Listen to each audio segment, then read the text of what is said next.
Boom. Hello, and welcome to the Paradialectic podcast. This episode is entopicked and entitled Dance as the Sky Crashes Down. Some synonymous sentences that mean the same thing are maybe try to enjoy yourself, not only despite of, but maybe even because the world is on fire. What are some other ways of saying that? That things may be grim sometimes, and there is no shortage of hurt in this world, or perhaps even in your own heart. But you know what might make it better? Trying to enjoy ourselves here. And you know what's definitely going to make it worse is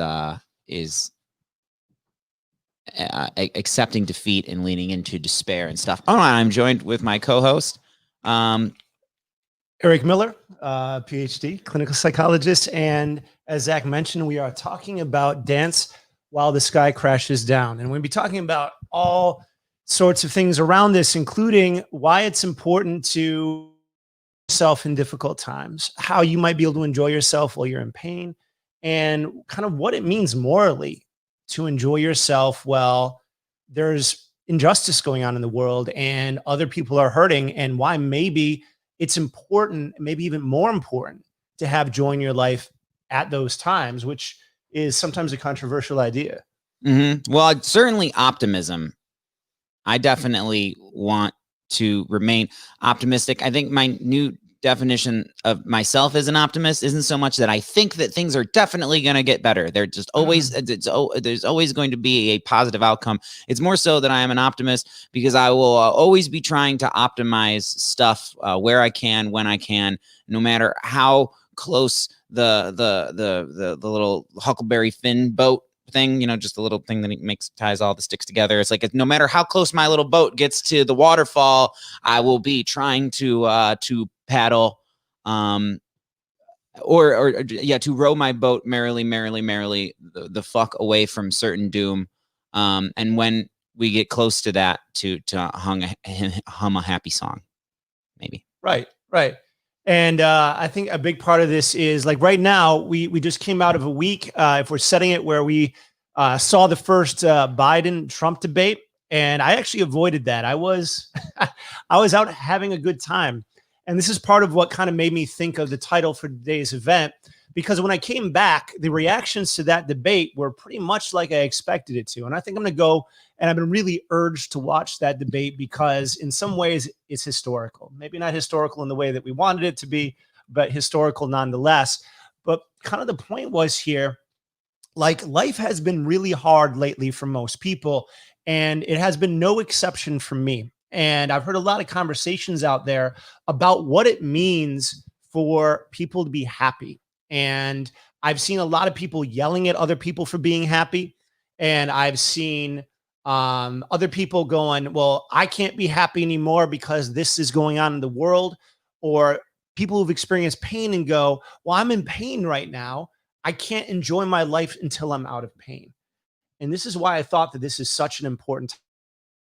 I think that one of the biggest problems for happiness is that we treat happiness like a scorecard, both a scorecard for our own lives and a scorecard for the people's lives around us. In the sense that if I'm not happy for a time, that means that there's something wrong with my life, because if I'm good, I'm hardworking, I'm moral, I'm intelligent, I'm the right sort of person, I should be happy. And the people who are doing bad things, they should not be happy. But when we look at the world, that's not really how it works. And I also want to talk about this because I think there's an idea of, a lot of times people think on the flip side of happiness or joy as being a scorecard. If you're happy, you're doing well in life. And if you're not happy, you're doing poorly. I think the flip side of that is sometimes people believe that you're not supposed to be happy if there aren't certain preconditions met in your life. And I think that really sticks people up. I like to check in with myself every so often, and if I can become self-aware that I am happy, I clap my hands. And that was a reference to a thing. Anyway, if you're happy and you know it, and you're feeling internalized or social shame coming at you for being happy at a time where things are fucked, well, there's so many things I could do to rebut that. One, when have things ever not been fuckaroozled? On the global scale, never. And now it's like, well, I'm not going to argue against things being fucked. I'm going to really try not to do that.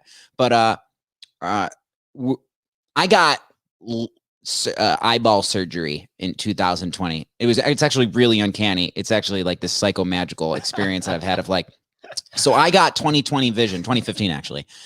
And that was in February. And then as my eyes were healing, as I was seeing the world clearer than I ever have, all the stuff like really intensified, and the pandemic hit, and it just started becoming way more clear to more people. It became household knowledge how fucked a lot of things are. And it wasn't like they became fucked in 2020. It like just became very apparent. And now we're at this place where, and the most optimistic, the most naively optimistic voice inside my head and heart, like I believe we can and I think will eventually get to much better places, but we're going through some rough stuff to get there. And I think that I'm feeling waves of like wanting to be more responsible and sober than I've ever been for this time. And part of that is to not become drunk with despair, for my community's sake.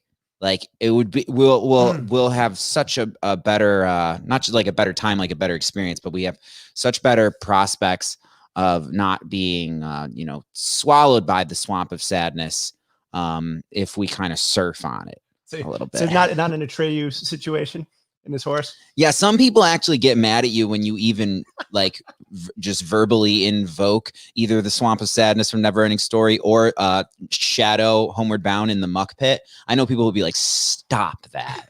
Right. So trigger warning, Neverending Story, Swamp of Sadness. A little late for the trigger warning. Yeah, don't, like what does it do for my friends when I'm Ortex and they need to give a lot of their emotional energy to trying to yank me out of there.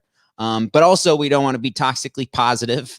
And yeah, we're acknowledging that there is no shortage of hurt and it is real. And now we gotta exist here. So I thought today might be a good time to talk a little bit because we've been telling our audience that I'm a clinical psychologist, but I actually there's a main form of therapy or psychology I work with, and not everybody even knows that there's multiple approaches to psychology. And the form that I work with is called acceptance and commitment therapy. And I think today is a good time to talk about it because one of the big points of it is it's unique from some other forms of therapy because there are many forms of therapy that kind of focus on what we call symptom reduction, or actually many forms of coaching that are trying to get people to get to a point where they're like confident or happy, as if that's a place that they can move into and you're going to permanently live in that emotion for the rest of your life. No. And the whole point of ACT is it stands for acceptance and commitment therapy. And the acceptance piece is we don't have direct control over our emotions. We don't have direct control over fate in the world around us. And we don't have direct control over our pain. So if I'm going down so something I often do, and this is again, something different between other forms of therapy and this form of therapy, is I kind of share with my patients when my life sucks. I don't do so in a way that burdens them. I don't ever try to have a patient feel sorry for me or feel like I'm in a stuck place. That would not be appropriate. But many of my patients come in with chronic pain. They come in with chronic migraines. They have fused discs. They have, they've had major surgeries. They might even be missing a limb or something like that. And so something I often share with my patients is I've got several conditions that lead me to be in pain much of the time. And this, whether it's chronic migraines where I actually lose my vision for hours at a time and become nauseous and exhausted, or it's feeling like there's an ice pick going back into my neck. And it gets so bad at times where it feels like I was told a year and a half ago that I had to have surgery on my spine. And I believe them because my neck hurt so bad for so long. And I also have pain in my lower back and my knee.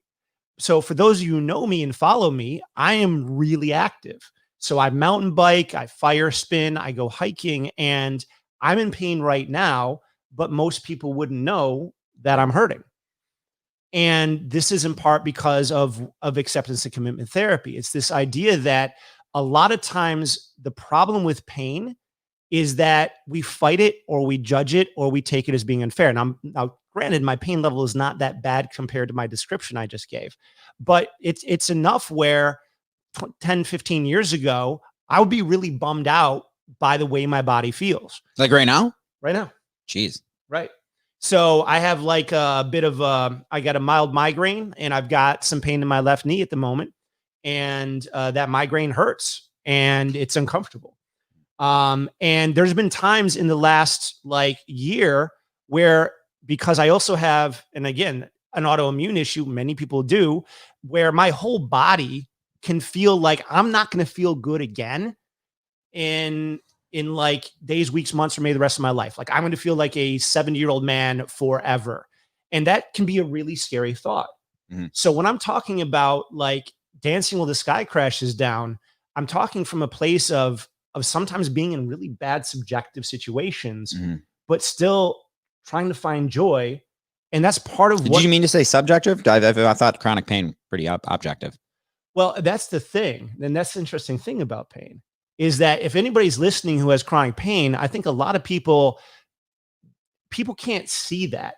Like if you're missing an arm, people can see that. If you're bleeding, people can see that. But if you've got a backache or a migraine or an autoimmune issue, part of the pain that comes along with that is people not believing that you're really hurting that bad. I have a difficult time, like really, like viscerally empathizing with that. Okay. So it's like, it goes to sympathy. Like, I guess that's kind of a good definition of sympathy. I sympathize for people with chronic pain. I don't really have much from my own experience that I can draw to that. Like, I don't know what migraines are like at all, because I've barely had headaches. They're really fun.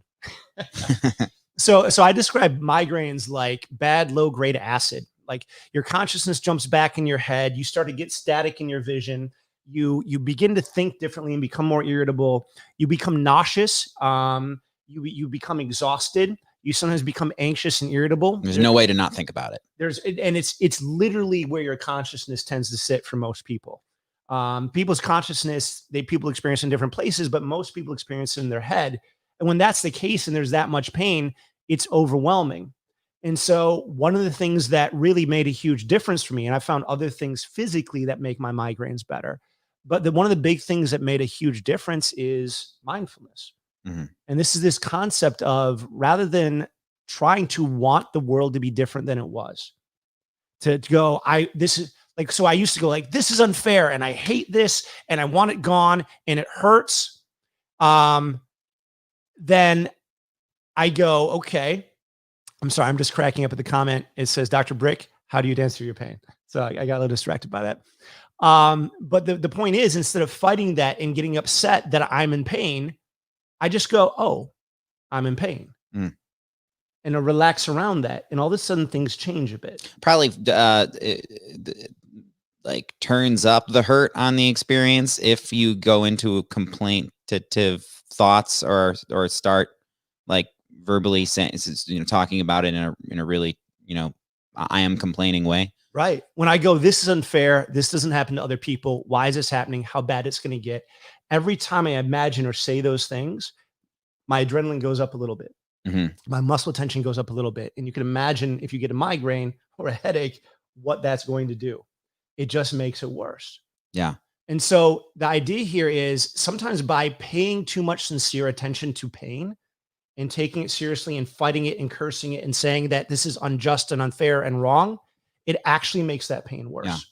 So dance to me doesn't always mean cheer up though. No. It can literally mean dance. Like I find dancing when I'm having a wave of terror either psychedelically induced or just something that I observe in the world, like that literally getting up and dancing, and not even just dancing as in like I'm trying to forget, but like as we say, dancing into the feeling. Yeah, like that can be the instantaneous turnaround. I've seen others recently have an experience of like a really rough episode of needing a redirection, because I've seen where that momentum goes for this person, and it's like, I think you need to dance. I think you need to like take exactly what you're emoting, and then to see like, like it's because it's not shaking it off. It's like, it's almost like dispersing it throughout the body. There's folks who say stuff about energy and things that I don't really quite understand, but I experience it sometimes. Right. And so what you're talking about there is, you talked about panic, you talked about anxiety, and panic and anxiety work in the same way that pain does. The more that you are upset that you're anxious, or you feel it's wrong or bad that you're anxious, or you're freaked out that the panic attack you're having felt like it came out of the blue, the more anxiety you feel. That anxiety actually feels dangerous. And if you think that you're going to be embarrassing, or you're going to freak out, or you're going to die, because that's what you sometimes feel like when you're having a panic attack, that only makes the panic worse. It only makes the anxiety worse. And this is one of the things that kind of concerns me on a societal level, is that I think that 2020 has been the year of what a psychologist would call, for individuals, worry and rumination. And that's where you're constantly going over. Rumination is where you're going over things in the past over and over again that have gone wrong, and building them up and building them up and building them up. But the problem is, you can't dance with them in the past. You can't move through them in the past. And then the flip side is anxiety. And that's where, imagine things going off to the side, or things that could happen in the future that are bad, that you build those things up. And the more that you get caught in those cycles of rumination and anxiety as an individual, the more frustrated you get. And the same thing is true when you do that as a culture, as a society. And the more that you get caught up in arguments, kind of the same thing happens. Yeah. Both as on the personal level, and when I think about society, and when I converse about society with others who have had very, very different lives than me, it's like, if past is prologue and we perceive past as prologue, that's a nightmarish history, a backstory. But it is so much worse and bodes so poorly for us being in a situation now where there are opportunities. There are paths to better places. And by ruminating, so like I ruminate as an individual a lot. I would say my biggest problem is thinking about getting sad about the past. That is, and that it keeps ruining more present moments. Like my being upset about the past and leaning into despair that it's always going to be like that. That's like the biggest problem in my life as an individual, I would say. Right.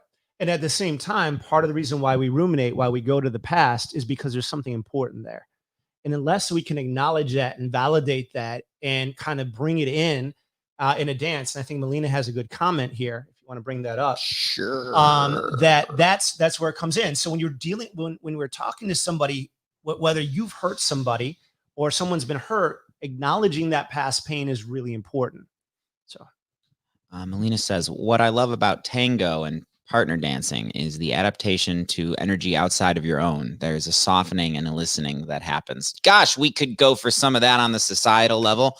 I just see right now that everybody who's at an extreme, the medicine that I would prescribe them is because it's not just like hitting them with a book, like, listen to this podcast, this fucking YouTube video will set your fucking your spirit right. It's like, but I would love to like take people who have like the opposite ends of, it's not just like the left right political spectrum. There's some places and people who have had very different experiences here and identify with very different narratives and group identities, and to have them have the experience of someone super duper different from them. And just if there was a way to just deny people the well, I don't want to say deny people, the thing where the Daryl Davis thing, the thing that has been shown to the audience. yeah, Daryl Davis is a jazz musician. He is a black man. He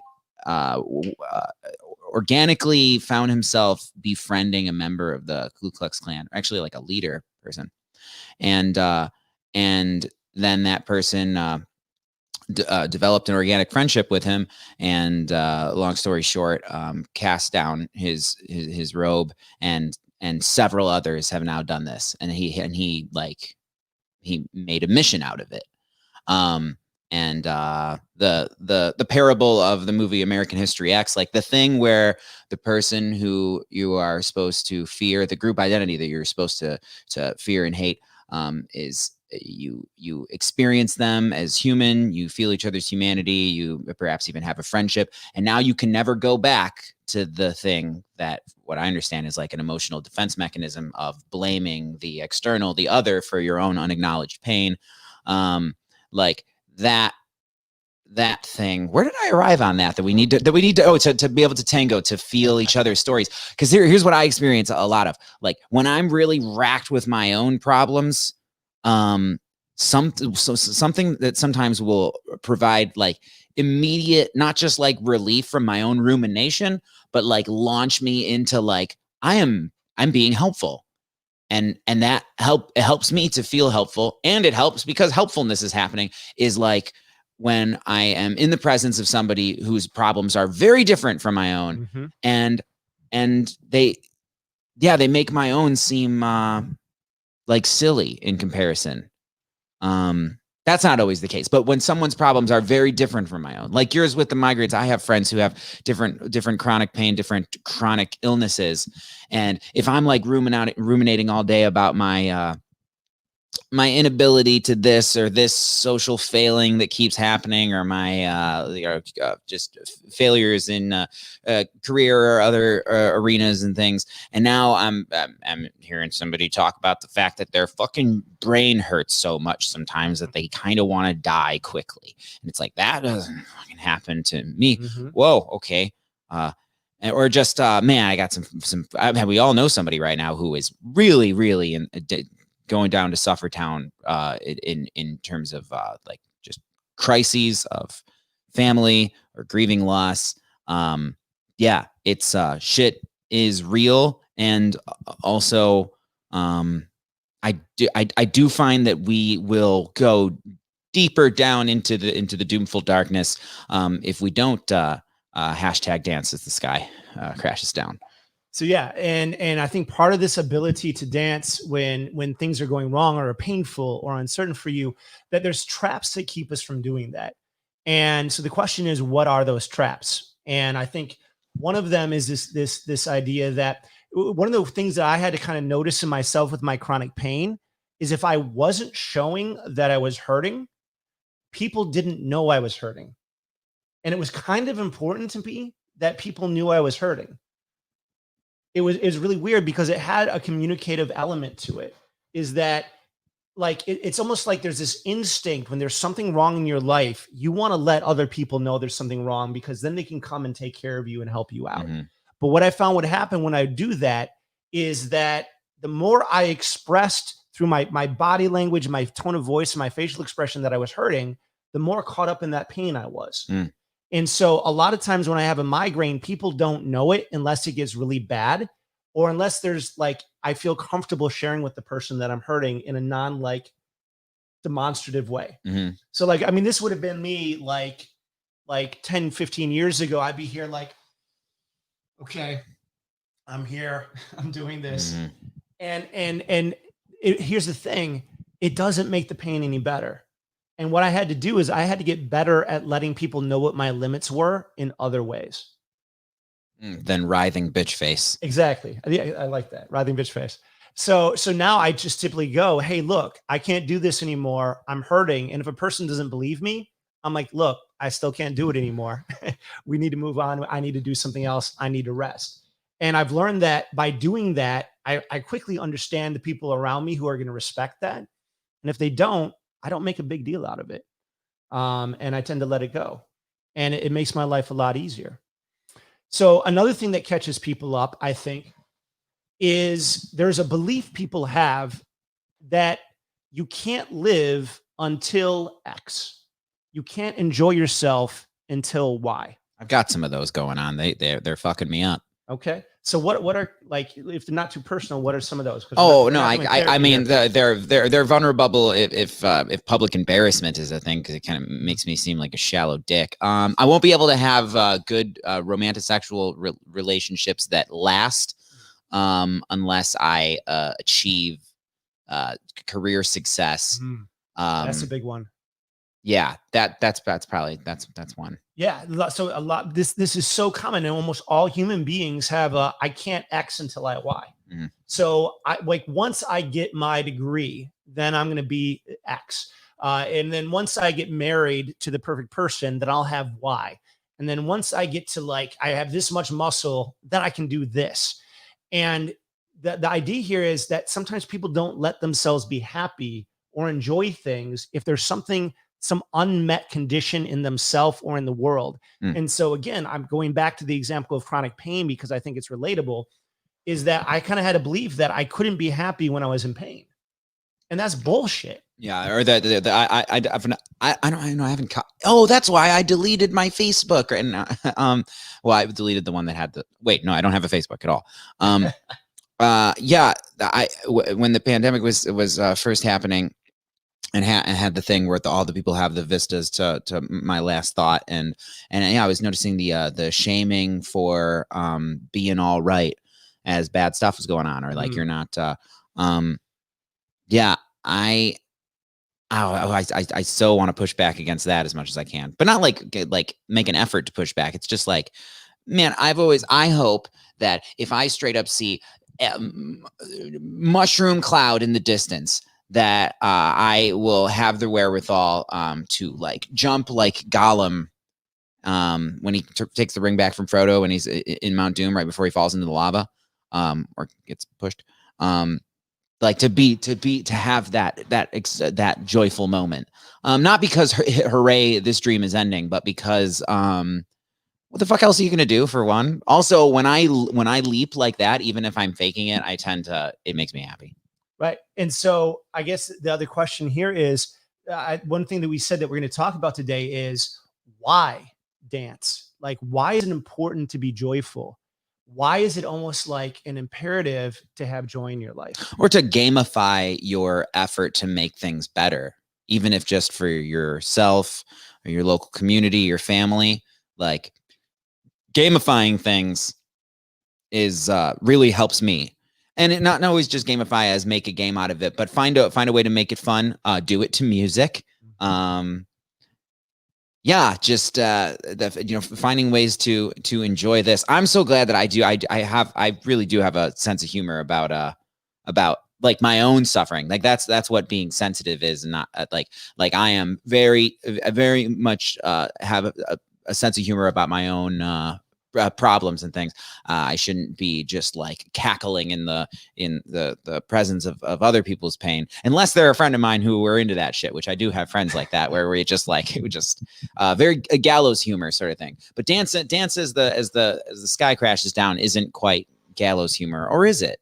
Well, I mean, the song that I posted in the thing is very much gallows humor. And I think that there is a joy in that. Like just having, I mean, if you talk to somebody who's works in EMS, if they work in an ambulance, their sense of humor is so unbelievably dark because all you see is pain and suffering all day long. And again, in my job, I hear about the very worst things that have happened to people. All the things that you can imagine, I hear about every day. And this is why I said that it's almost imperative. It's important that we find joy, because the thing is, I dive into the darkness all the time. And whether that's my own physical pain or things that have happened in my life or working with my clients, that there's two halves to our nervous system. So there's the parasympathetic side, and there's the sympathetic side. And that sympathetic side of our nervous system is fight or flight. It's our guard dog. It gets scared and run away from things that are bigger than it, and it gets mad and attacks things that's a threat that it can take out. And this is our anger and our fear.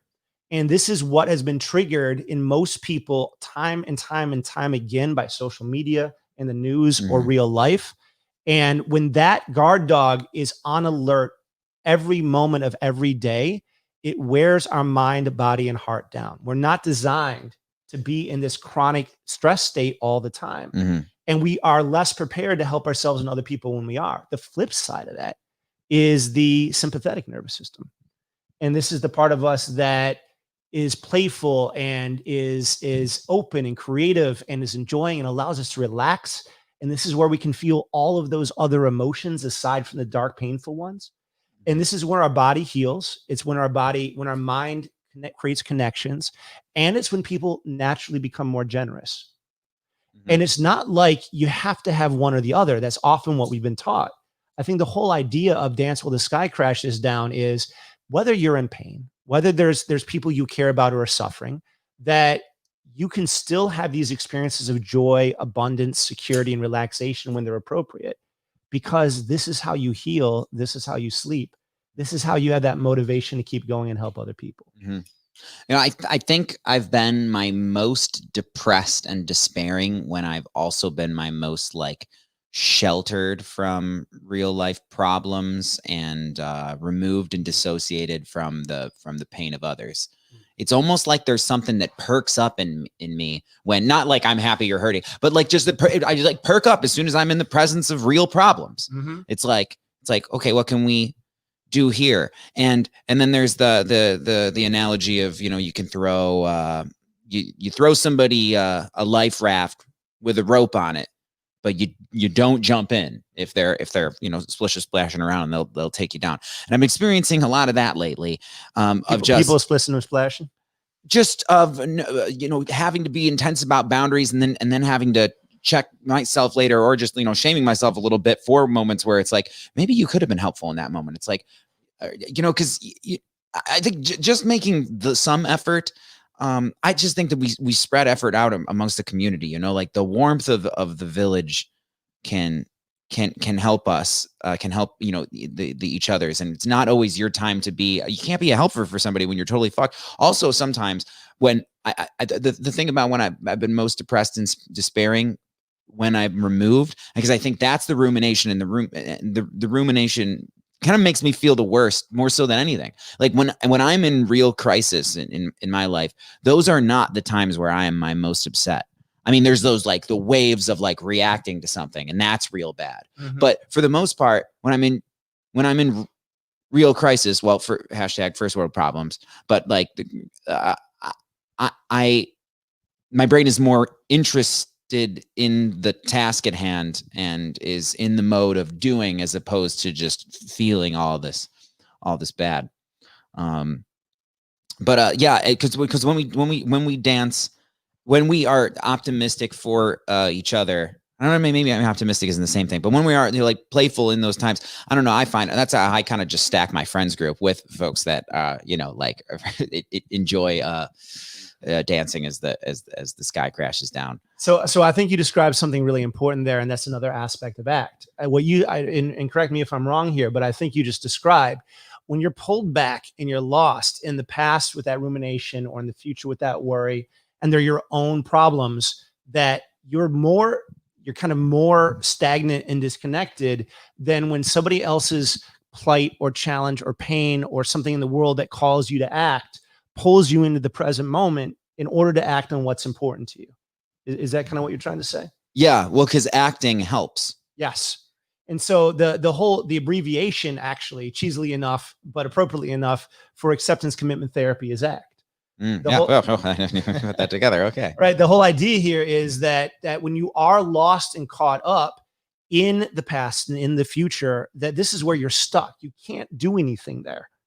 It's like if you have an ex and you guys and you're talking, and then all of a sudden you or your ex goes, "Do you remember that thing from 7.5 months ago on that Tuesday when you did this, this, and this?" And you're like, "Well, I didn't before." And now you're arguing about something 7 months ago that you can't do anything about. Nothing either one of you says is going to undo that. And if you start to argue about who's right and who's wrong, and like the other person can't be happy until they've admitted they're wrong, this is where people get caught up. But if you can kind of go, and we come back to that idea of that tango again, that dance, and you kind of have a place to go, you have something that you want to build or be about, all of a sudden this changes a bit. that you can start to bring it back into the present and go, okay, well, I understand you're hurt then, and that hurt was important. What's important to you now?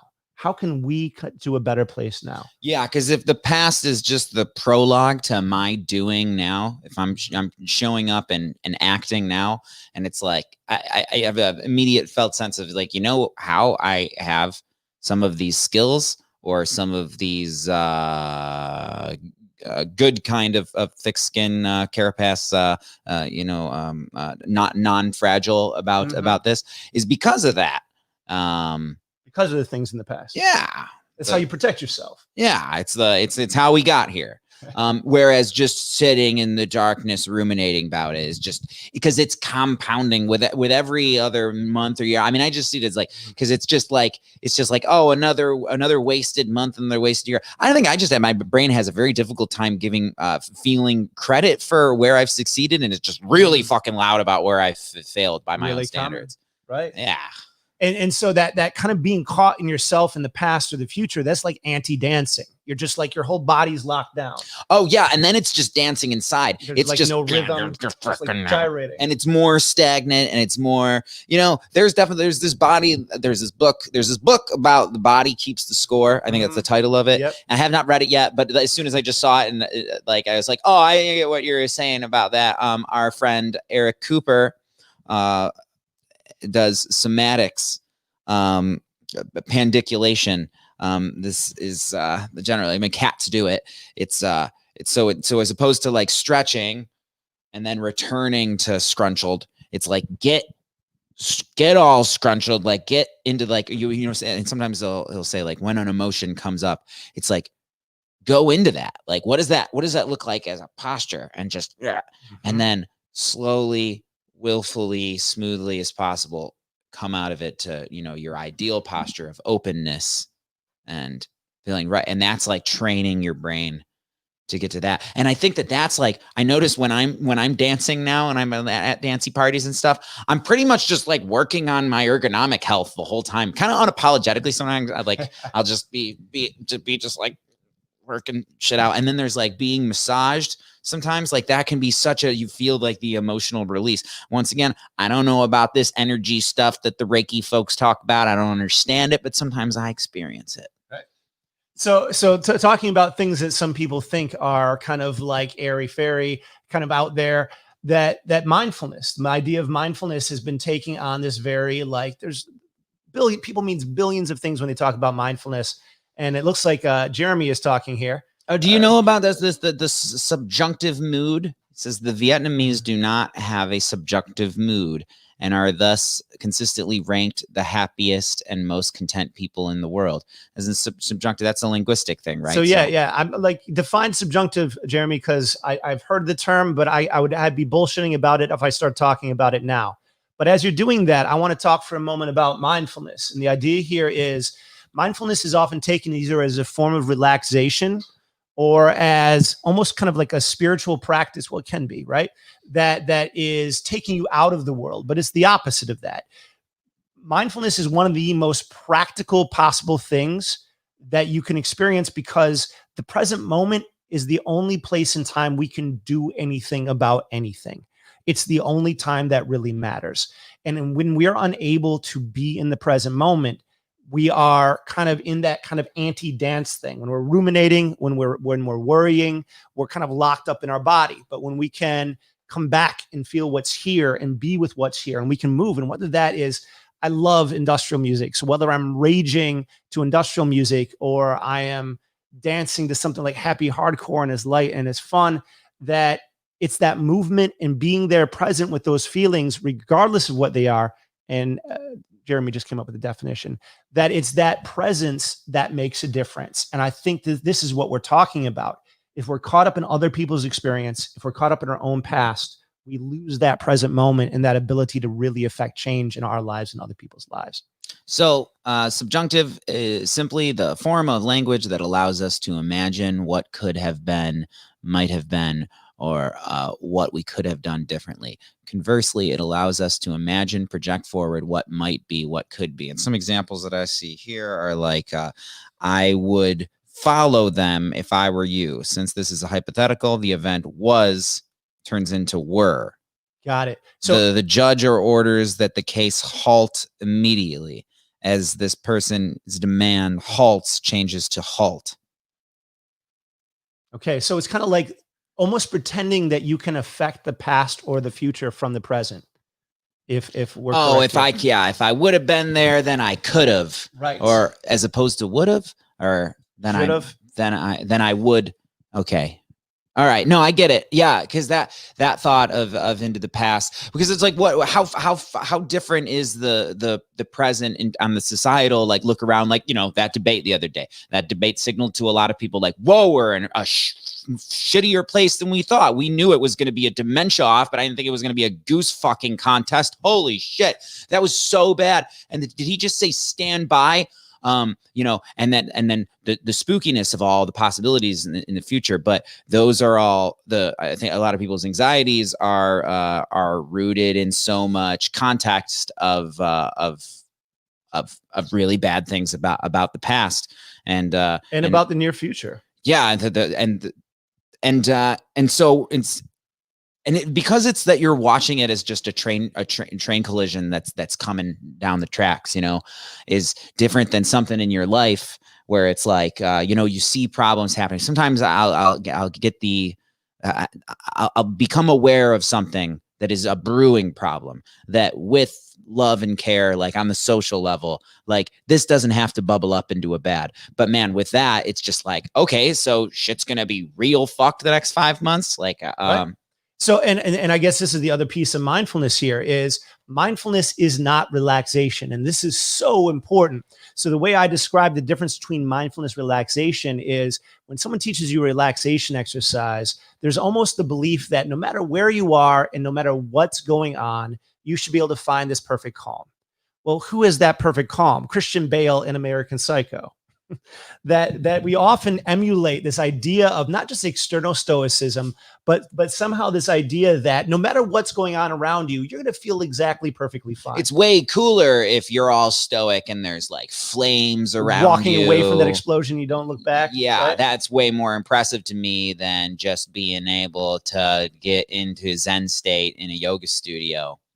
Right. But here's the thing. I think both of those are bullshit for most people most of the time. And here's why. Because if you're on fire, you should have a lot of adrenaline running through your body because you need to stop, drop, and roll. You need to jump into some water. You don't want to sit and accept and bliss out in the fact that you are currently in flames. Okay. That there's a reason why our body freaks out when there is uncertainty, danger, and signs that we're lacking abundance. There's signs of threat. Because there's signs that we're lacking abundance and there's signs of threat, and we kind of need to do something about it.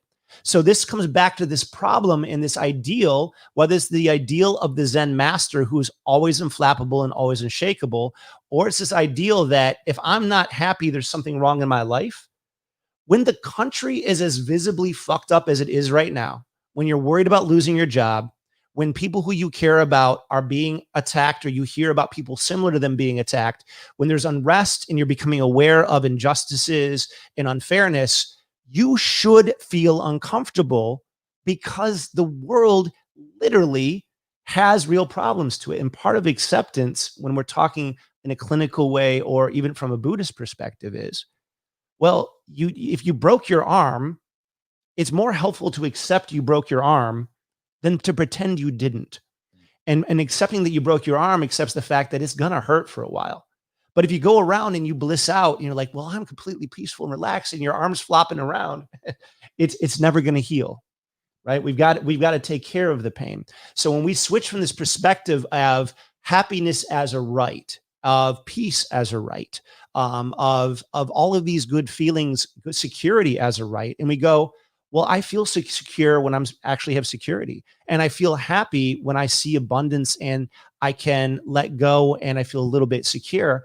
Then you can find those, not a blanket way in your life. You can find them in moments. And I think that's the key. And that brings me to a Sufi story, which is there's this man who's walking across the plains, and all of a sudden he realizes that there's 3 lions that are stalking him.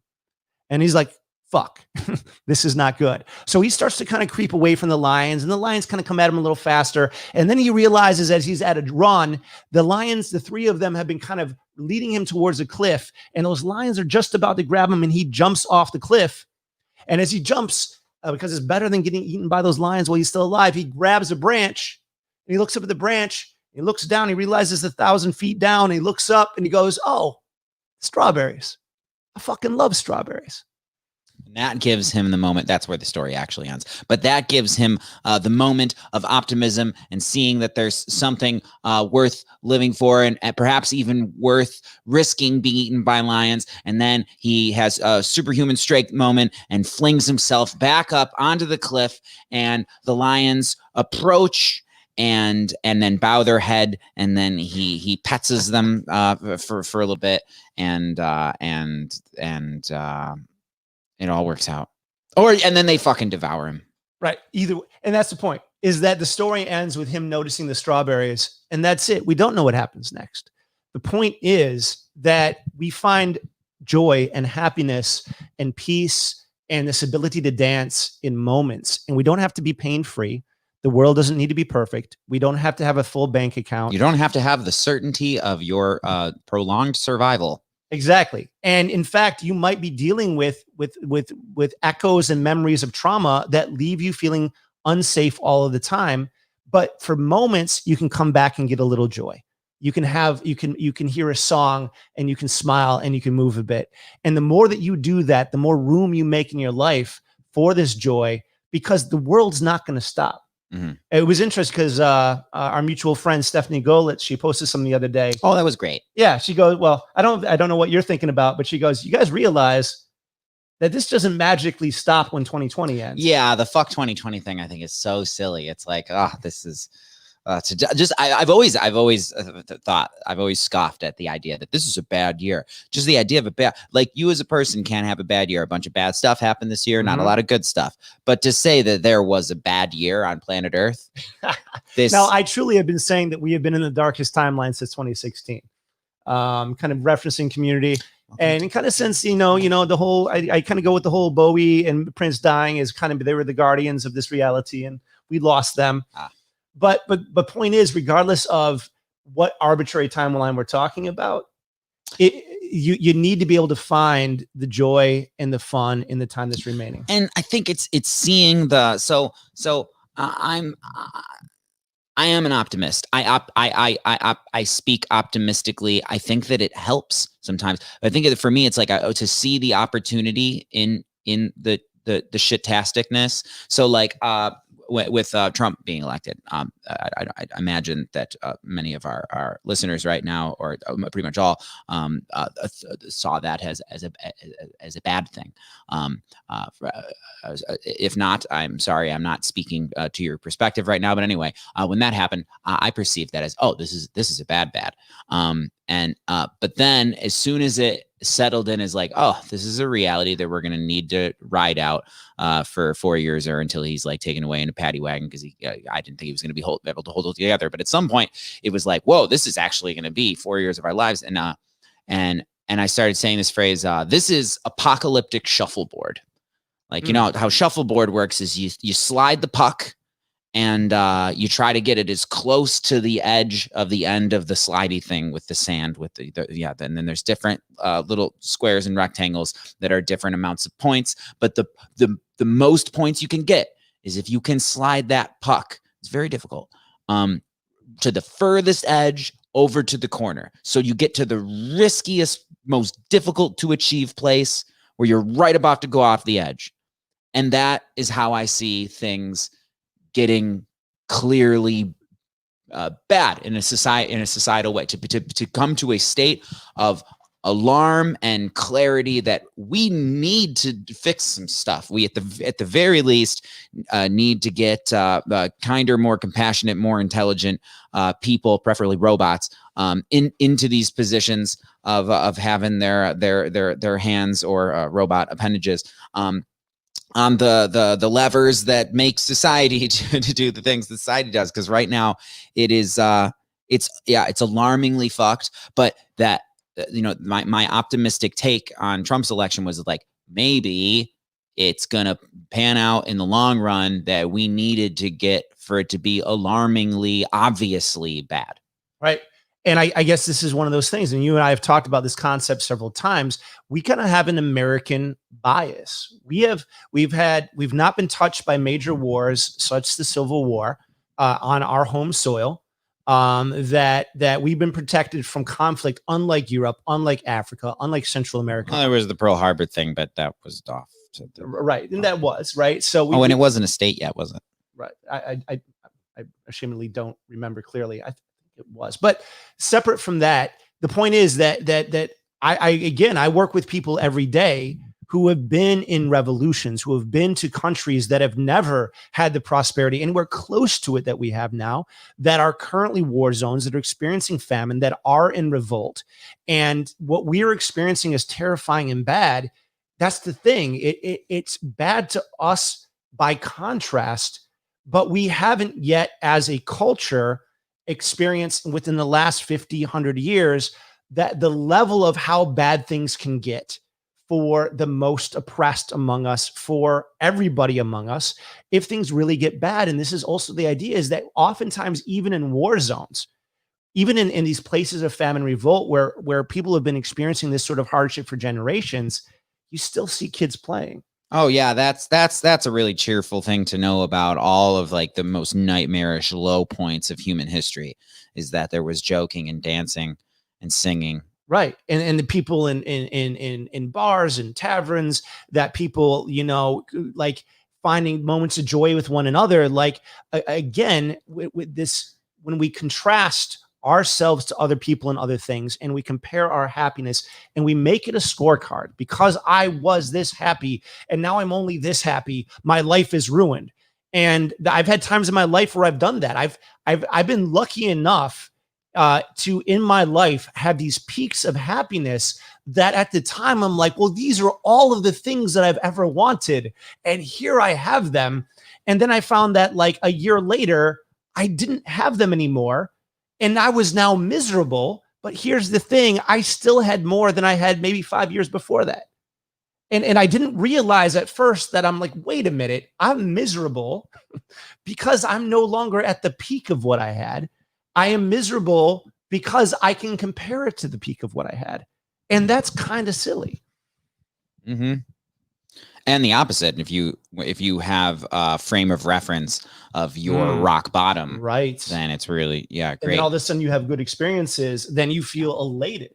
Yeah. And it's funny because sometimes I have experiences that other people had when they were like 12 or 16, and I'm having them in my 30s or 40s. And I'm like, well, this is amazing. And they're like, dude, I've had that experience in my life, my entire life. I'm like, well, fuck you.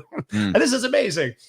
And it's that contrast. And I think that this is another way that we kind of can rob ourselves of joy and appreciation, is that whether we're comparing ourselves to other people, to our imagined future, or to the past that we've actually had, it's really easy to kind of like miss that appreciation and gratitude and opportunity for joy that's around us right now. I've been loving how, even though I've been to some social gatherings, I have actually hosted. I have decided that there would be some social gatherings outdoors with Matt's with a community that is pretty consistently considerate. I love how not boring people have been this summer. And what do you mean by that? Oh, I've always kind of thought that people are most of the time that it sucks that we think we have time. And I can get really frustrated with folks who are just so sure that the world is going to be intact in a month, and there's just times where it's like, come the fuck on. Like, I know, like your whole approach to being alive tonight and existing seems to be based in this certainty of a thing that is not sure. But I don't want to grab people by the earlobes and be like, we're gonna die soon, maybe 70 years, maybe 7 minutes, but come on now, god damn it, let's have a good old time while we have time. There have been times in social experiences this summer where I was like, this is getting closer to what I think is ideal, which is the truth, where it is complete it is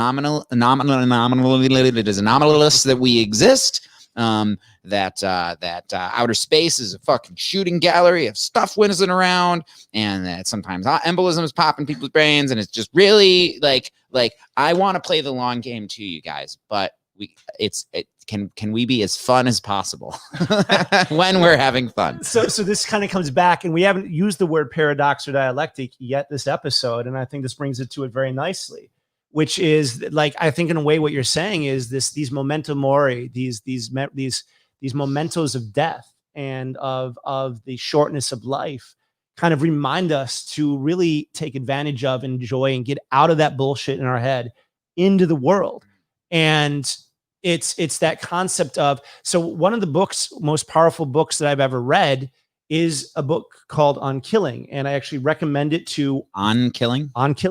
And I recommend it to almost any trainee that I work with, who's working with especially combat veterans, or sometimes some of my trainees go into prison. And it's a book about how we treat in our current culture death and killing in the way that the Victorians treated sex. We either hide it and pretend it doesn't exist, we turn it into a cartoon, or we glorify it in a playful way over there, but we don't actually deal with it. And think about this. One of the things that COVID's done is, for many families, they've experienced someone very sick near them or in their household in a way that most people don't anymore. Like when grandmother or grandfather, not for everybody, for many people, die, they go to a hospice or they go to the hospital. Most people don't kill their own food, that we don't deal with violence and revolution in the streets, not yet. And that in a way, this allows people to have this illusion that they're invincible and that they're going to live forever and that we've got all the time. And the reality is boring. And that not just safe, but boring. Right. And that's kind of the stuff doesn't happen here. That's the weird paradox of civilization, is the boringness of safety. Right. But when you have people who have like, whether they're base jumping or they're free climbing or they're mountain biking or they're fire spinning or they're doing full contact martial arts or they're serving overseas or they're in the Peace Corps and they're experiencing this unsafe world. Like we just recently went out to some parks out west, and going to the parks that had railings on every cliff kind of sucks. It's much more enjoyable when you can get right up to that edge and realize that if I sneeze wrong and slip on these rocks, that I'm going to fall to my death. Well, I found whenever there's a railing, it's because there wasn't a railing before. Much like the windows on the bus. I mean, I've had dark observations since I was a wee little child. I remember being a very little kid and being like the safety locks on the windows of the bus. It's like, that's because somebody got themselves decapitated. Right. Exactly. Right. And when it comes to this, that I think we have an opportunity here with our world getting a bit more uncertain, is that it can help us remember that this fairy tale Disneyfied version of civilization that not everybody, but many people on some level, at least as the backdrop for people, if it's not your actual life, that things are safe and predictable and controllable, that we can hold that illusion. Many people can, not everybody. And one of the things I work with is where people have that illusion of safety shattered, which is what happens in trauma. You don't want that far side where you're always on alert and always afraid of violence and death. That is a horrible way to live. I don't want that at all. If it made it seem like I want that at all, and I want things to be actually, I want things to be boring again. I see boringness as far as like a safe backdrop to live your life. You know, a society that is functioning is so precious to me now, and I think others have realized that now. I never understood the preciousness of that, and but that's the point. You understand it because the threat of it being taken away. But just here's these little glimpses of what chaos might be. Just these little glimpses are enough. But here's the thing, that even if it does get worse, even if it does get more unpleasant, how do we, I think part of what we're talking about today is, how do you approach this world in such a way that you can embrace this and you can still find these moments and these opportunities for meaning, for connection, and for appreciation and gratitude? Well, I've been really trying to slow down my brain's RPMs and wake up in the morning, and instead of allowing the thing that usually happens where it's like, oh, back to reality, and now a flood of a bunch of things that like, oh, here's some things that I could fix, and I feel I really, really should, and here's some things that are out of my control, and oh, fuck, and to start every morning with like, I am here, I'm sitting and breathing. I am going to stand up and do it, just because I find that when I flail around, I used to enjoy mosh pit dancing, and you can, but when you flail around, when you're moving fast, like that's the only time where I find that I really fuck shit up intensely. If I'm going slow, I just, I'll misplace something, but then I can place it back. And so I want to be dancing as the, there's going to be some spark points here in the next few months. And also, there's people that I really care about who are going through the roughest time. And it's like, who knows that I actually am having difficulty when I think about other people's lives. I have difficulty even thinking about my own. What are my problems now? I have some. Anyway, what was the question? So I'll actually maybe we have a new question here, because part of what I've been talking, I think part of what gets people caught up is expectations of emotions and expectations of the world. So let's ask the question: what does it mean for life to be good for you? What does it mean for we use this term in the money episode? What does it mean to be winning life? And maybe the idea of winning life, maybe that's not such a helpful perspective. Maybe this idea of fairness isn't the most helpful perspective, because I think that few things create more suffering than trying to layer over the world your idea of fairness. Yeah, isn't that what they've said has led to an uptick in like teen suicides? Is things, Instagram being able to see people living ideally and like just always being able to compare yourself, like look at them on that beach and look at those chiseled abs and look at like how, like, yeah, they just look so good and healthy and happy, and look at me, that comparison of an ideal. So happiness happens to me. I wouldn't, I don't find that it's good to be like, am I happy? Have I been happy? Have you noticed the weirdness with how are you? Like answering, how are you? Like what I've been doing lately is like, well, right now, really good. If I am really good. Right. And I tend to be when I leave my shell now, when I go into the world, it's like, yeah, I'm like, I am like, you are seeing the tip of the iceberg right now.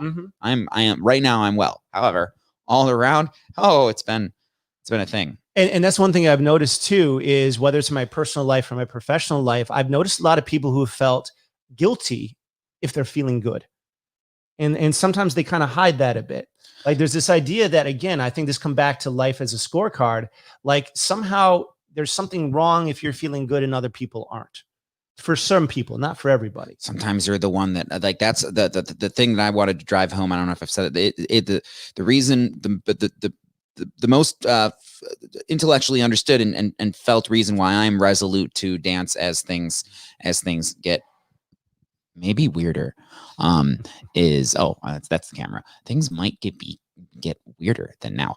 And I wish to like really make an effort, but I don't think it works best with an effort like that. I just want to be exuberant is the word that I would use, because exuberant to me doesn't necessarily mean always like joyful. It's just like I want to like lean into interest, go to what is interesting, and like really be excitedly being in the story, not evading, and showing like so engaged and you could say joyful too. Playful is a very important thing, because if I am playful as like this is as the things are happening, I notice that it really helps. Sometimes some ones, and once again, we pick our friends these days. I think post quarantine, a lot of us have a more curated like community than we used to of who we, and I find that we compound each other's joy and optimism in the face of dark shit. So where have you found those moments of joy in your life in this kind of new way of relating to people? Well, I like to be in the company of those who have a dark sense of humor. And so the difference between like, or like, okay, for the first, like, did you see that debate the other day? We are fuck. This is terrible. Oh my god. As opposed to, did you see that shit? Oh my fuck. Or just like the difference between we are fucked and we're fucked. Like that helps. That helps me. And I know that. So yeah, that's one of the reasons why I don't like to post.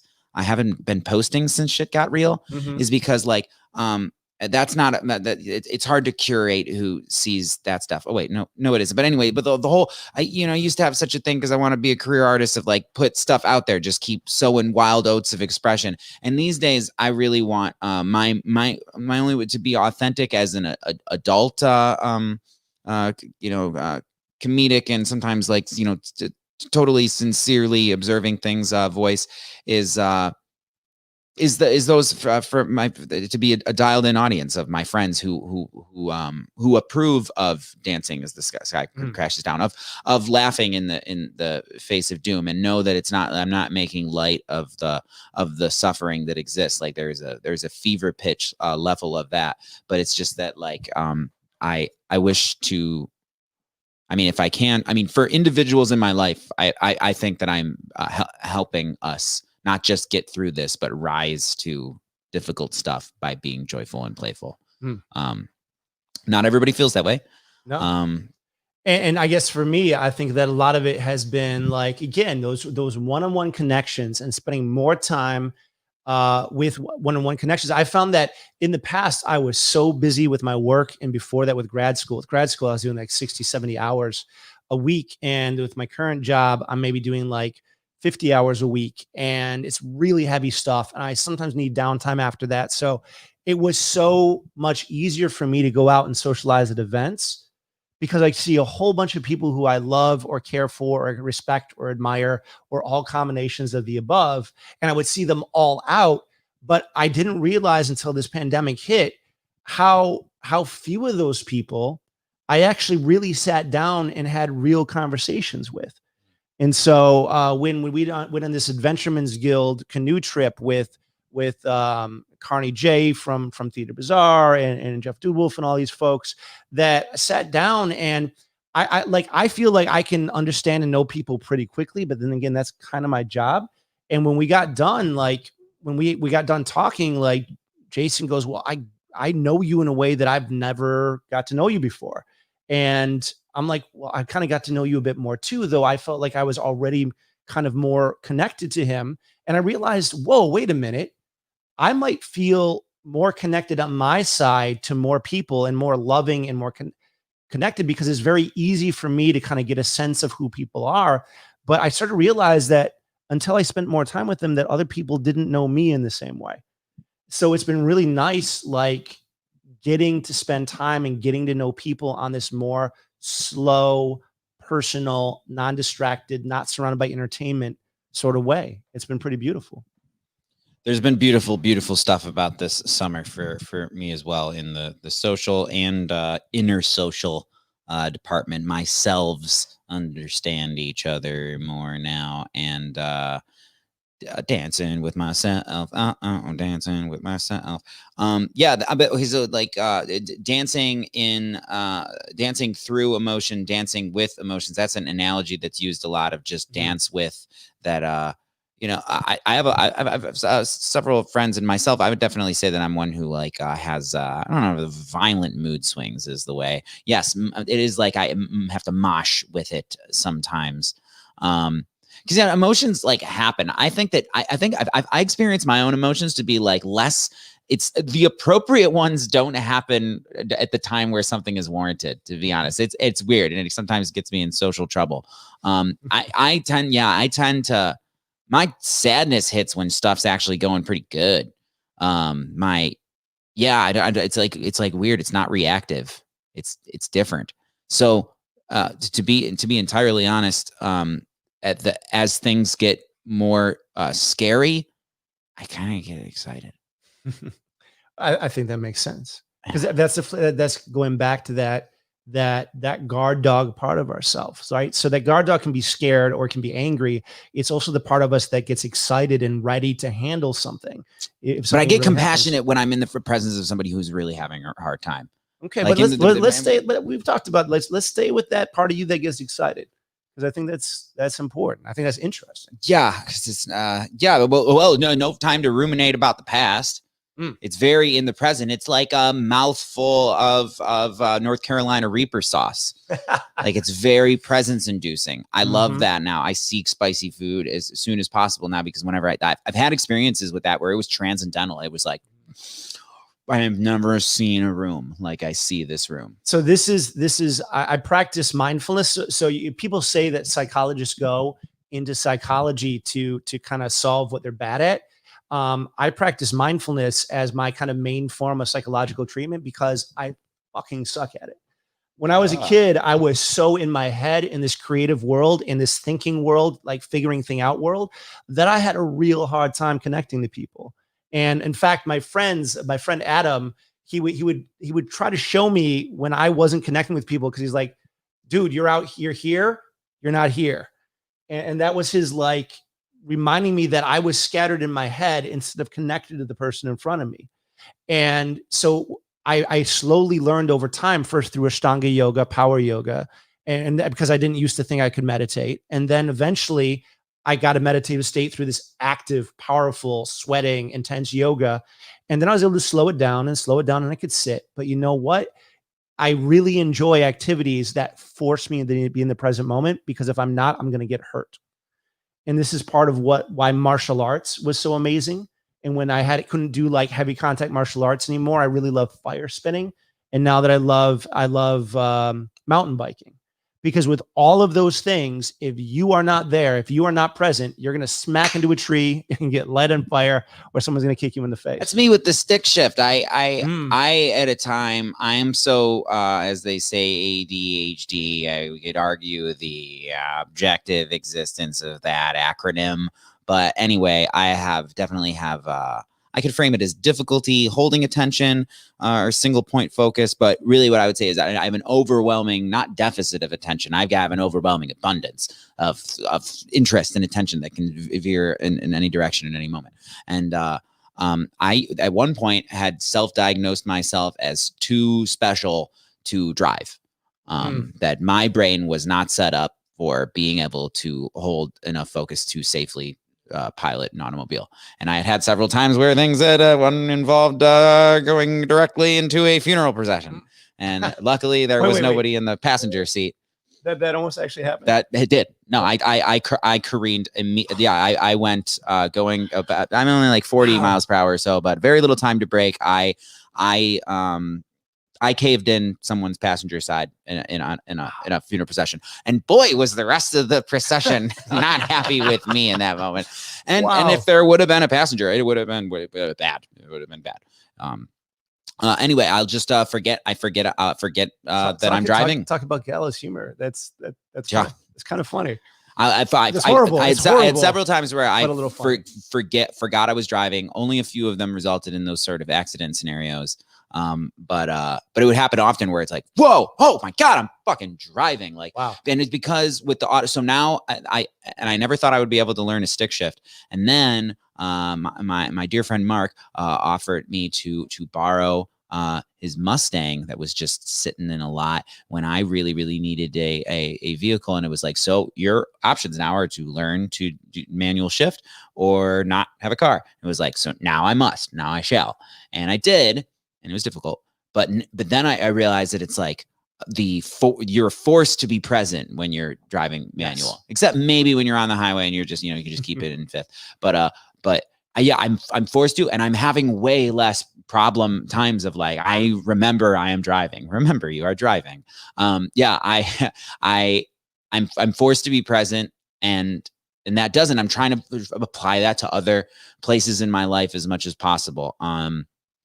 Because I have a difficulty with presence. I can't tell you how many times somebody was saying some really important stuff right into my eyeballs, and I might have been doing everything right with as far as the presentation of my face, but I'm fucking thinking about other things. So what helps you? What helps you find that presence more? How have you gotten that over time? Because that's the thing. The world burning down. I feel I've been way more present recently when I'm not on a bender. And I'm trying to do a mostly sober October. And I'm doing that after tonight because my friend is having a bonfire, and I might not even go to that bonfire. In which case, it begins now. And I really think that because I think that it's enough for me to be in that state of heightened awareness that comes from, whoa, what's the next few months going to be like? right. So that is helping me with presence. Now it can be a little bit too anxiety ridden and zingy, which is why I wish to slow down. Like, I think that I will have the best experience and be able to be my most helpful for my community and my friends and family over the course of this next possibly dodgy year or four or three. Or it's not, it's like, yeah, a friend of ours posted, you think that all the problems are going to go away when it ceases to be 2020, as if like this is just a bad year. And it's like, we've got work to do. We've at every level of society, at every level of ourselves as persons. Oh, there's stuff to do. You're perfect as you are now, but you've got fucking work to do, and you know it. That's it. And that kind of comes back to that paradox, that balance between that acceptance and that change. We got to accept where we are at this moment, but it doesn't mean that we can't work towards that change for the things we can change over time. Yeah. So I'll get overwhelmed if I think I got to do it all at once, which is why the spookiest idea to me is that I don't have much time. Like I'm okay. Back to that. I just said that it was boring when people think they have time, but also there's the opposite of terrified is bored, right? One might say. And so when I'm like really, the weight of the world is upon me, and the anxiety of what's coming up, the thought that helps me is we got time, and I ultimately think we do. I mean, on a spiritual level, I think that we have some. So you got time, but it's not supposed to seem that way right now because we're trying to have an interesting experience here. But we always have as much time as we might have. I mean, things might not be nearly as bad as people think they're going to be. We might live like long, wonderful lives, and we could get hit by a meteor tomorrow. So I guess the question is, and survive it. That too, right? Find some strawberries. Might not even be that bad. And it might just be a little tiny meteor. It's kind of denser hood. But the other thing here is that it's that idea of this moment, that in every moment, in every place we go, whether we're in pain, whether people we care about are in pain, whether we're uncertain, where things are wonderful, whether we love, the whether we hate, the question is, where can we find these little opportunities for appreciation, for playfulness, for gratitude, and to kind of dance? And whether that's by ourselves or with somebody else, how do we get that engagement? And one of the moves of the dance, I think, is crumbling and collapsing, crying on the floor. That's a thing too. Is like this. I do not wish to be communicating. Don't crumble when it's crumble time. Right. I mean, sometimes it's time to crumble. Sometimes it is time to collapse. Sometimes onto a crying shoulder. Sometimes to be the crying shoulder, and that is all the dance. I have like a meta awareness of myself that is like, oh, you like that terrible week you just had. That was a dance move, right? I had fucking just like, I don't know if it was last week. I'm having really difficulty with time, but like I went through a patch where I was waking up every morning and like from waking up to going to sleep with very little relief. I was just really trapped in really, really negative thoughts and just feeling horrible about really myself distressed. and the world. Yeah. Yeah. And then I think it's just at some point you can't, for me, it's hard to stay there. I slingshot out of that. So I think that a way to do that is to, instead of treating happiness or peace or success or stability or having made it or your relationship as a destination that you arrive at, like you're like that phrase happily ever after, I think is one of the most destructive phrases in all of human history, because it kind of implies once you get to a certain point, you move into this home of happiness and you get to stay there. But that's not how it works. That whether you get success or stability or a good relationship or whatever it is, that things always change. So rather than trying to fight that, rather than trying to fight the change or go back to where you were or have what that other person has. I think the kind of this idea of dance while the sky crashes down comes down to, when are those opportunities? Where can you find those opportunities for joy, peace, love, connection, contentment, engagement, whatever it is that satisfies you? Because different things satisfy different people. One, how do you find them when they're there? Because sometimes they're just laying around. It's kind of like Dude Wolf said in the money episode. He has this view that money is abundant, and therefore it's made him very easy for him to find opportunities to make money. He came from a very poor situation. He ended up going losing most of his money in 2008, and then he came back to it. And I think the same thing is available with joy and happiness and connection and success, as long as we're open to the abundance of it, maybe not in the form that we've expected. But we can also, at the same time, we can't control whether we're going to be happy, but we can create opportunities for more happiness, for more joy, for more peace. So I've set this house in my backyard up so that there's opportunities for peace in this house. The way I've set it up, the way I set my backyard up. Now, sometimes I love my neighbors, but sometimes they have a dog that barks really loudly. At that point, I don't have peace. But as long as I'm like, oh, curse you, dog. And then the dog's not barking anymore, I'm like, oh, I hate that dog. I've just missed the opportunity for peace when the dog's gone in the house because I'm still caught up with the fact that it was barking 5 minutes ago. Mm-hmm. And that the second the dog stops barking and I hear the sound of the wind through the trees and there's a bird over here and my lights are glowing and they're beautiful, I have that opportunity for peace again.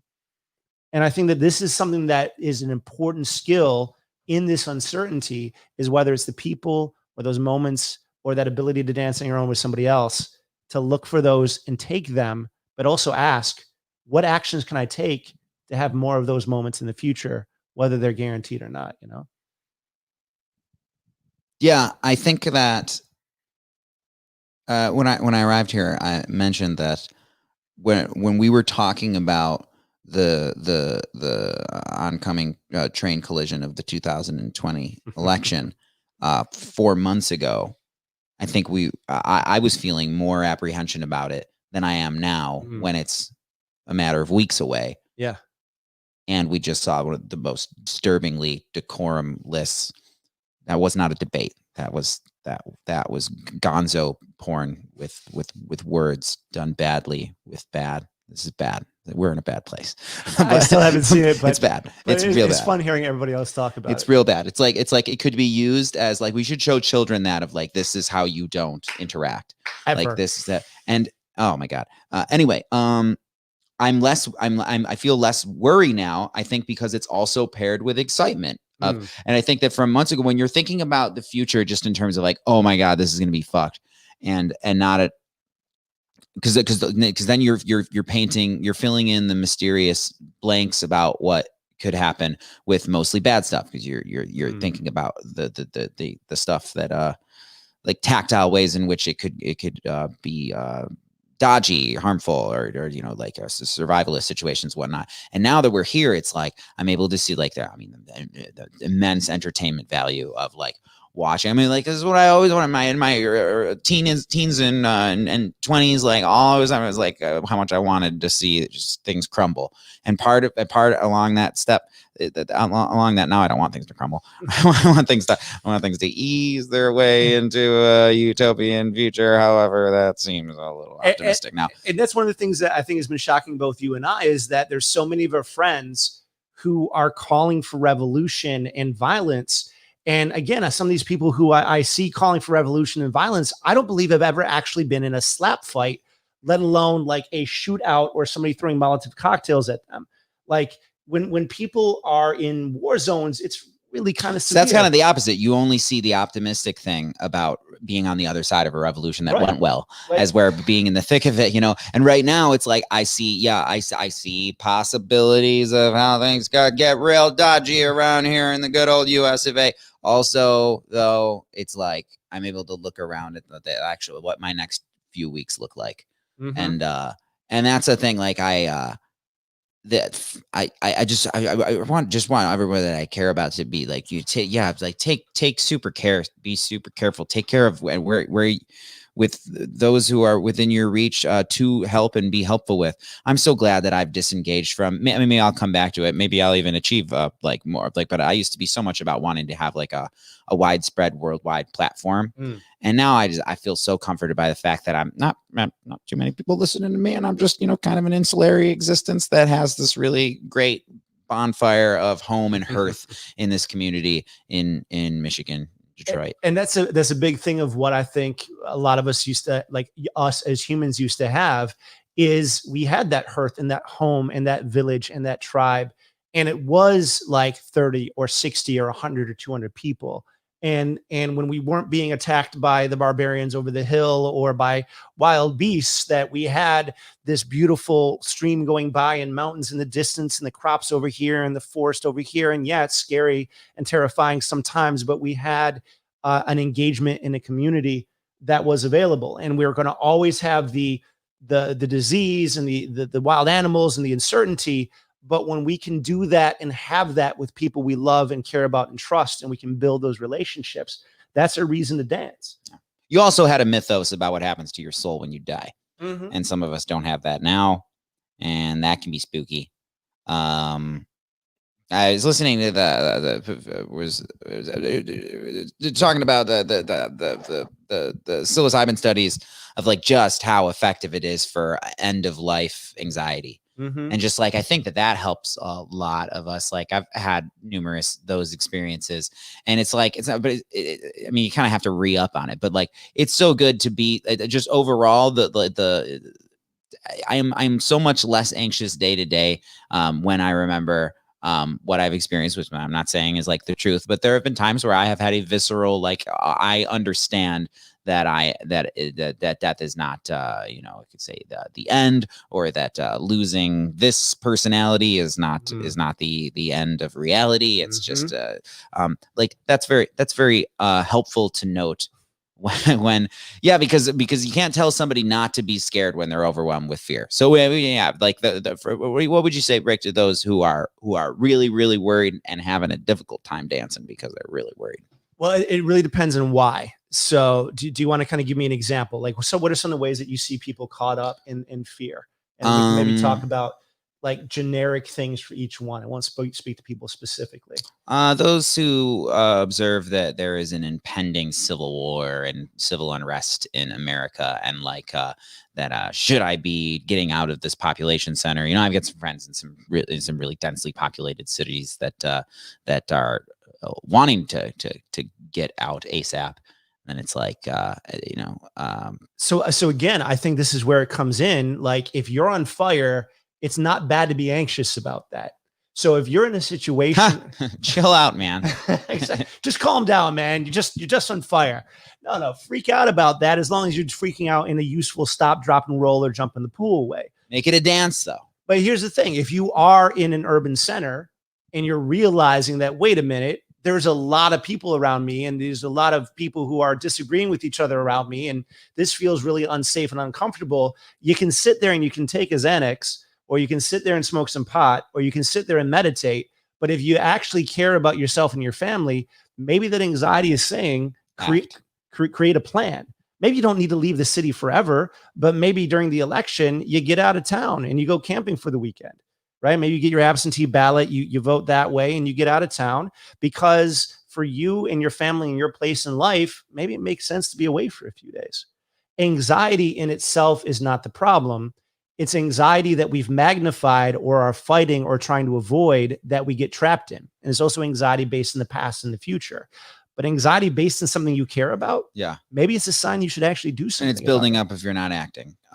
So for example, but maybe that day never comes though. That's the thing that I think is like, it's like if you knew that stuff was getting, it was like, all we know is that shit's gonna get spicy. Yeah, but that's why I'm saying you don't necessarily sell your condo in the city. You just go away for the weekend. Yeah, just you know, yeah, that's about how I feel about my wanting to slow down. It's like when I'm going slow, I don't have these like, you know, massive reactions and these like huge like finality talk measures of like, oh, I gotta completely like cut it off with this, or I gotta get the fuck out of here. I have to, and it's just more like, oh, that could use some adjustment. So the other thing is, sometimes people will say this, well, What if you don't have the money or the means or the support to leave the city if And you're just anxious? dance. No. I'm kidding. No. Because this is the other thing that creates anxiety, which is hopelessness. Yeah. And then the question is, the more that we focus on what we can't control, the more anxious and hopeless we feel. So the more we focus on what we don't have compared to other people, the more that we focus on what we don't have compared to our past, the more that we focus on what we don't have compared to where we want to be, the more that we're going to feel like we have this lack of abundance, have lack of resources and lack of ability, the more powerless we're going to feel and the more anxious we're going to feel. Now, it's something, and someone will go, well, hey, it's easy for you to say that this person shouldn't be hopeless. I'm like, no, it's not. I've been hopeless in my life. When I'm in tremendous pain and I think that this pain is not going to end and I'm going to feel like I'm 70 for the rest of my life, I feel hopeless at those I know moments. some 70-year-olds who are doing real well. Can you tick that up to 85, please? I am a decrepit 70-year-old who's caught up in his pain. But the thing is that at this moment, like, I don't look and act like I'm in pain. And that's because I felt that hopelessness and I go, okay, whether it's something physical or whether it's something mental in my own mind, what are the ways through this? And so I like to think about this. Our experiences and the way that we imagine the world, it can be a scaffolding or it can be a cage. And so the way I experience my migraines and my pain used to be a cage. It used to be, I can't do this. I'm not going to have this. This is going to be forever. Other people don't need to deal with this. This is not fair.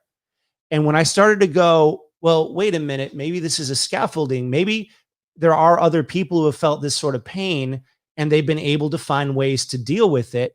And I can talk to them or I can do that research. All of a sudden, it became a scaffolding for me. And now the ways that I roll with the pain, this physical pain, are the ways that I roll with some of the other difficulties that come up in my life. And so what was a cage has become a scaffolding, and I have more options now, not less. And I don't make the pain my identity. And that's really important because when I used to go, I am a person with migraines, or there's a time recently where I'm like, I'm a person with an autoimmune disease. Then, whoa, there's just even when I say that, that's heavy. That feels like I've got a weight on me, like an unpleasant weight on me. But when I go, okay, I sometimes have pain and I found ways through it and I can keep doing that indefinitely. And I've had great week the last week. That feels open. That feels expansive. It's good to have a great week. I feel like dancing. You know what I'm saying? Yeah. Are we the dancing or are we the dancer? I had a really bad week a week ago, and I am on a good week, and I do feel like it is a thing of momentum, and for me, it is about expending as much of my like physical and other sorts of energy every day, and falling asleep actually tired from a full day. Like that shit's really important. Like that's the momentum. In the world thing, and that's another thing that happens when we get caught in our head, in our heart, is that we're not physical. That when we're really, for some people, if they're really anxious and they're drinking alcohol, they're not physical in a good way. Or if they're on their couch and they're just watching Netflix, they're not physical in a good way. And they're looking on Facebook and they're just looking at their likes and they're stuck in that. Sometimes you get stuck in that. They're not physical. And so to get engaged, to use those muscles, to be in the garden, to work out, to get on that mountain bike, to dance, this gets us back in our body in a really engaged way. You don't have to meditate and sit with your legs crossed to be engaged and be present. That movement and that dancing, like you talked about earlier, that's another way to do it. That going out with friends, that doing some real work with your hands, those bring you into your body in a very powerful way. Yeah. So yeah, doing stuff with our tentacles and flipping about, and that happens in the mind and emotions as well. It's not always literally physically dancing, but also, and I really, really suggest that. You know, I used to not dance for the longest time. I did not know. I did not until my were you Jehovah's Witness? late 20s. No, I was just really a nervous person who another way in which I'm like backwards boy is people who are most worried about public speaking is their like biggest fear. Yeah. And for me, there's like a bunch of little social things that I won't go into now that are like, those are the things that spook me, but like getting on a stage or like doing this is actually really cozy. And yeah, dancing was one of the ones. Dancing publicly was that. Wow. But then I discovered doing that just alone in my like bed chambers. And then Bed chambers. like, I think of like a bed with like this fabric coming off of that's it. it. That's, yeah. You've got like a bedpan underneath, and you got some Victorian furniture, and Absolutely. yeah, bed chambers. And you know, in my dungeon realm in the catacombs, where I sleep upside down, hang from meat hooks through my ankles. So I would dance in solitude, and then realize how, like, just how beneficial that was, and just how much like how like it was just physically, emotionally, all the way, like it was just like really helping. It was like medicinal. And then it's like, well, people are doing this in public, and with a social element. It's like, I don't know if I can do that. And then I did that with the help of psychiatric technology. And now, though, I can do it without the help of psychiatric technology. Nice. Yeah. So I think we're kind of getting near that point. So how would you kind of sum up kind of like the bigger points today that we covered? My biggest point is that it's not just enjoy yourself as everything is fucked, ignoring the world and just like having like hedonistic pleasure. It's be exuberant, because exuberance helps. Being like engaged, being like involved in the world, and dancing, whether it's with someone you're engaged with and it's fun. It's like that tango, or kind of moshing and like expending that intensity. It helps you if you're into helping others. I think it helps others if done in a way where it's like, you know, you got to be compassionate and sensitive too. So there's times where it's like, there's times where I notice it's like, okay, now is a time where it is warranted for me to be really sincere and present with somebody else who is falling apart. Okay, now is that is now the dance. Yeah, and it is not. This is not. I am not saying be happy all the time, or be, you know, pleasant all the time, or any. It's like, I guess you see the whole month as a dance. See, I see the whole month as like a ceremony, festimony, as I call it. And it's like, so there's the moments where you're fucking crumbling, and there's the moments where you're fucking furious, and there's the moments of heartbreak and heart warmth, and you know, explosive moments of happiness and joy. I'm so glad those are in my life frequently. But the other stuff is too. And so that's all a dance. And then quite literally dancing, because it's fun. It's fun and good. Nice. And I guess for me, the big point is that there's a couple of big things here. One of them is, when people think about happiness, they often think about it as a scorecard for themselves or other people. And there's somehow appropriate times to feel certain things. Now, I think there's inappropriate times to express certain things. So like, laughing at a funeral, the average funeral probably not the best idea. But at the same time, the fact that to have joy, it's amazing to me how many people either feel pride because they're happy and that makes them feel better than other people, or they feel guilt because they feel joy, and other people have not yet also reached happiness, so they don't let themselves have it. And I guess this is about engaging with the world, looking for those opportunities for gratitude, appreciation, joy, playfulness, expression, and engagement. And then just understanding that these are the things that nourish us and allow us to go out and help other people, be with other people, and to keep that up.